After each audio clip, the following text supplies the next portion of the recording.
我欣賞周深咧，因為佢係一個非常優秀嘅歌手，佢非常專業，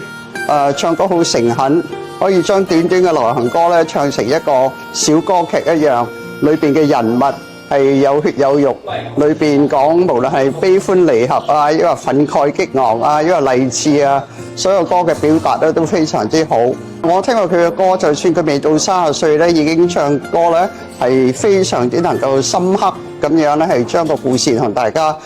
唱出嚟，即係非常動聽。因為你睇到嗰啲舞台製作咧係用好認真嘅，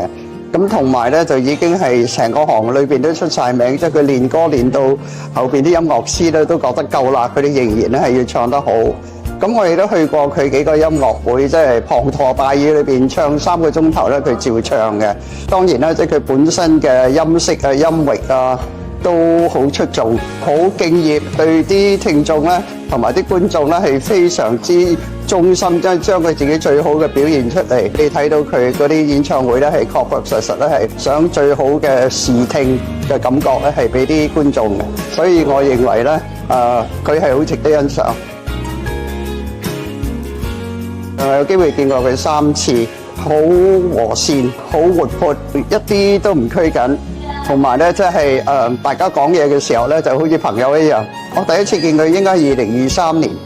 我自己好拘謹，因為我未試過有後台咧係同啲歌手直接見面。點解我想見佢咧？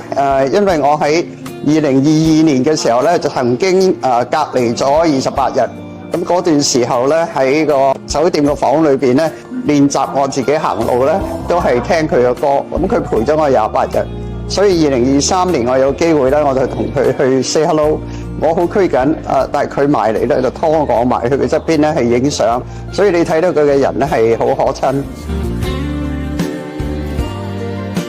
我係香港粉絲會嘅一員，我係見佢哋大家咧都好熱誠。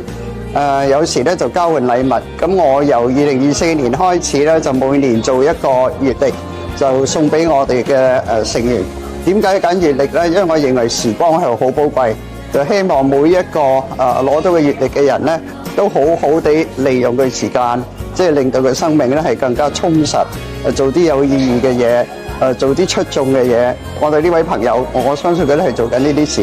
如果有機會見到周深講咧，我就會話多注重你嘅健康，健康係大於一切，休息體檢，多啲時候陪爸爸媽媽，你唔會後悔。小紅書